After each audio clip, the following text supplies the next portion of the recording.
Yeah, well, I mean, how do they maintain that particular grip that we've already discussed? Because they are the guardians of the physical and ideological frontiers, so on and so forth, right? That, harping on about that alongside telling everybody that politics and politicians are bad is, of course, where the story starts and ultimately where it ends. And in the middle, there's been this long sort of building up of a separate autonomous corporate empire, which is, I think, what you're sort of suggesting or hinting at. Of course, that's now pretty much out in the open as well. A lot of things, I suppose there are some silver linings, and one of them is that a lot of things are now out in the open in a way that previously they weren't. That has in part to do with that book that Aisha Siddiqa wrote, but I think more generally with the levels of public disclosure that inadvertently come alongside the expansion of the corporate media, and also with the internet and so on and so forth.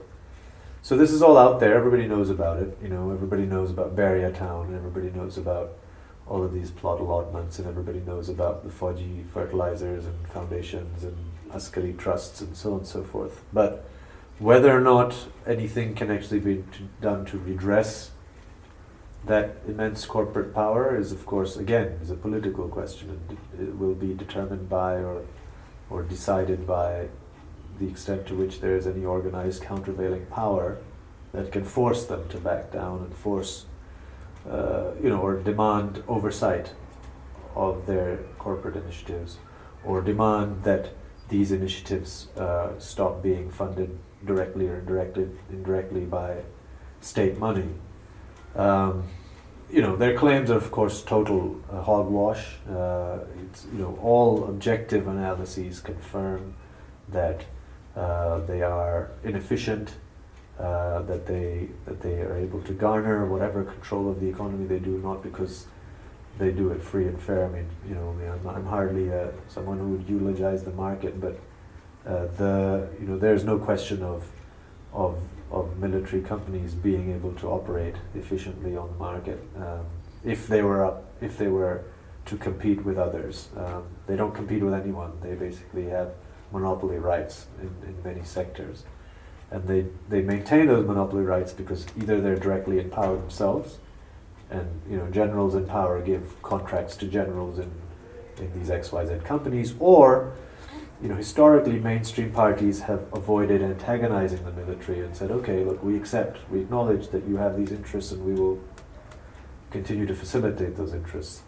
That might change now a little bit, right? In the last 5 years, there's been a little bit more talk than usual within the parliament, within its committees about, what is clearly now, like I said, an open issue. So, so there's no question that their narrative about being efficient and offering great services has totally been exposed. But whether or not that then ultimately results in them having to pull back entirely, I think we'll have to wait and see, depending, again, as I said, mainstream parties, I don't pin a great deal of hope on them. It's about the countervailing power of the people that might push either mainstream parties in that direction, or new alternative political platforms develop that themselves demand those sorts of changes. I think that on this particular front, it's important. One thing I think that is very important to bear in mind: the military is not some isolated entity that exists above society. The military is part of this society. Real people from this society who have a very sort of romantic idea of themselves as middle class and non-elite go into the military.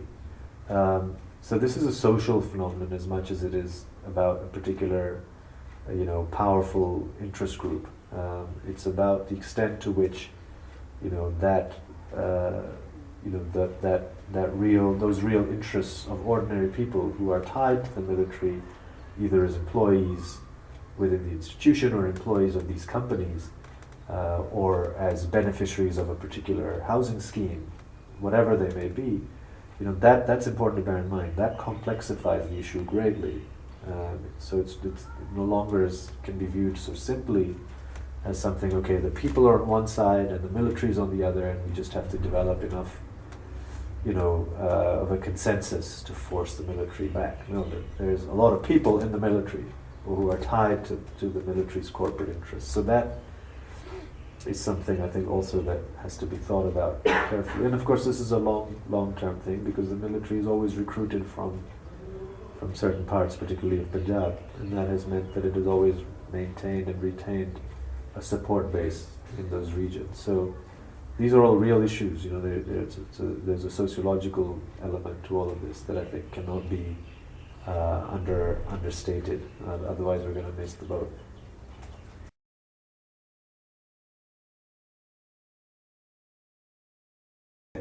Yeah, I mean, look, dangerous. I mean, it's dangerous, I suppose, but I mean that's like saying the market is dangerous, and all of these things that are realities, they're all dangerous. There's not much, we can't wish them away. I mean, I think NGOs, donor funding, this whole politics of aid, it is a reality of the contemporary world. The question is, how do we understand it, and how, as you say, what does it mean for our work? I think there's a couple of things to bear in mind. I think one thing that's clear is that NGOs do not have any interest in challenging status quo, so we should take that out of our, out of the equation. Someone wants to work for an NGO because it perhaps does some good work in a particular sector. I don't think there's anything wrong with that particularly. I don't have a problem with that. As long as there's clarity about the fact that it's not a replacement for, as I said, real politics, the kind of political alternative that we need. There are, of course, NGOs that are directly harmful to political work, not necessarily because of what they're doing, although there's lots of those as well, but for me, because of the way they've actually really harmed the very notion or concept of a volunteer political activist. I mean, folks who do politics do so because they have a commitment to a particular set of ideas, or a particular worldview, or to a particular vision of what society should look like. They do politics on their own time. They spend their own money. They're volunteers, right? It's a commitment that takes them in that direction. They don't do so because they're being paid a wage, or they don't do so because they're being set up in a cushy office. They definitely don't say hold a meeting before 5 p.m. or if it's not a weekend, right? And that's one of the biggest problems with the NGO phenomenon, is the way it's sort of, professionalized politics in that way, in the sense that you become an activist who's paid and who spends time in the office from 9 to 5, and then the rest of the time you can totally ignore everything else you purportedly say you are committed to.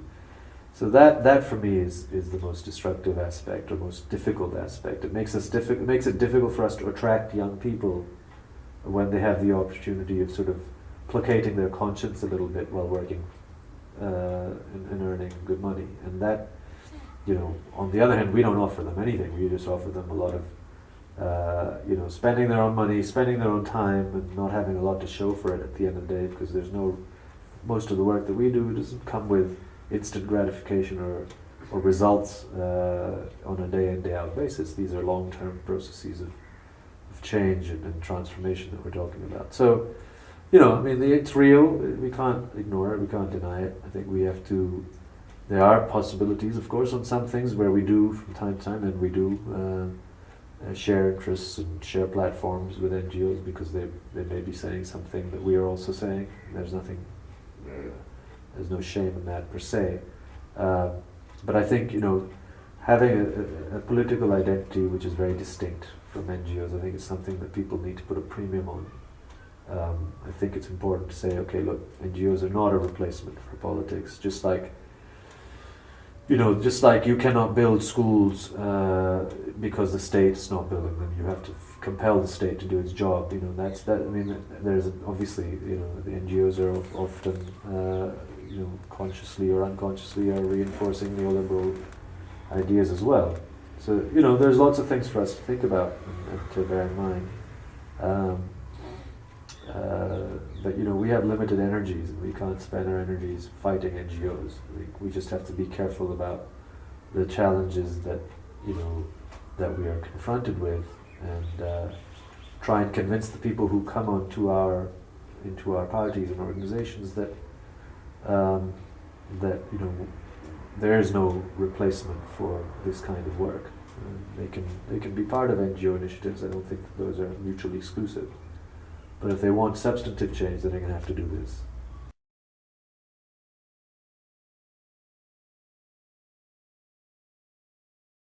Well, I mean, you know, initially, as I suggested, it takes that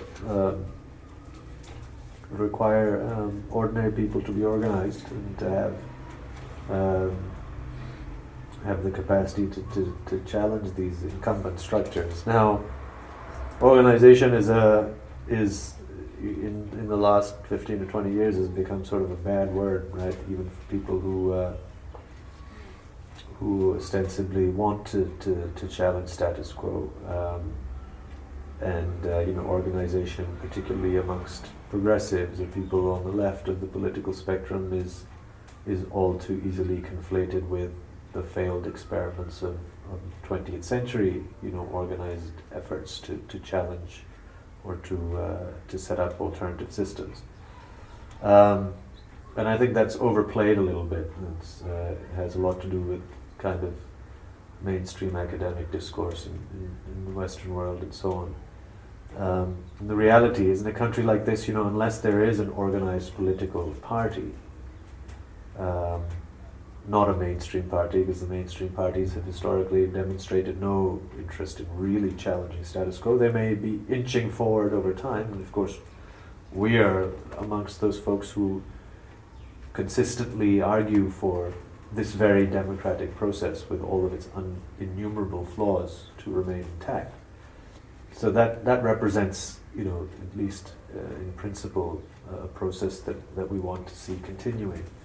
But the existing parties within that system, of course, for me, offer us no meaningful hope of substantive change. So there has to be a new political party, an alternative political party. I'm not a believer in the idea that there can be, you know, sort of spontaneous movements that can generate that kind of political will. I think they're important, and I've been part of many of such movements and will continue to be, but without an organized political party, I find it difficult to see any of these structures being, you know, substantively challenged.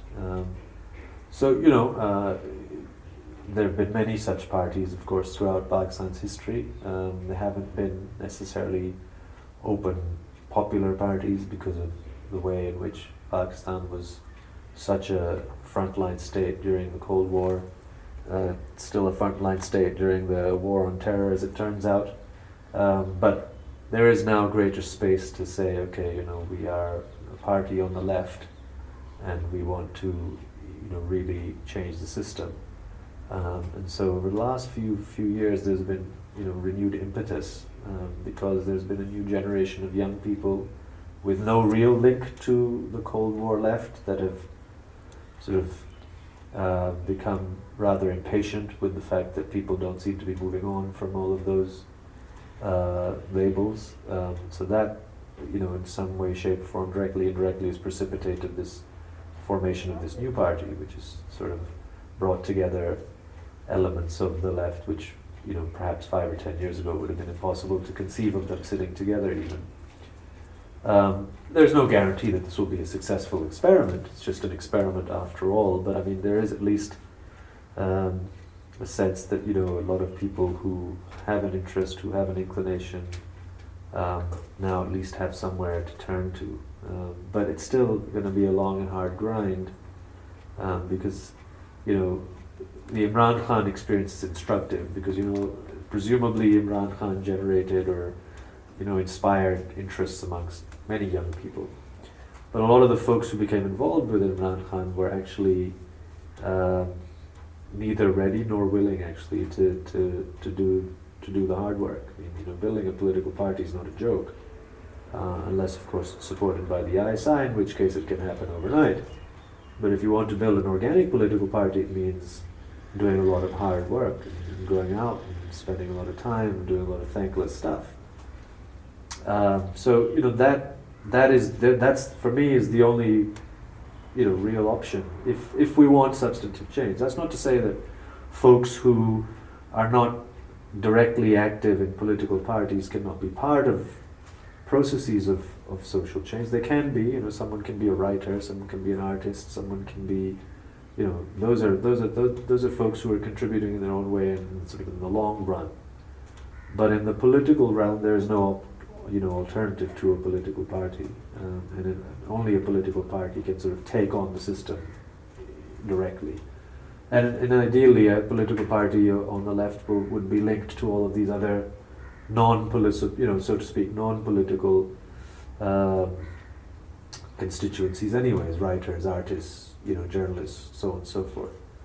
So that's what this new effort is, that's what the LME Workers' Party hopes to be sort of in some ways build a broad common front of working people to develop the kind of systemic alternative that we believe is necessary. Like I said, it's an experiment. We'll see how it goes, and hopefully, we'll have something positive to report in a few years.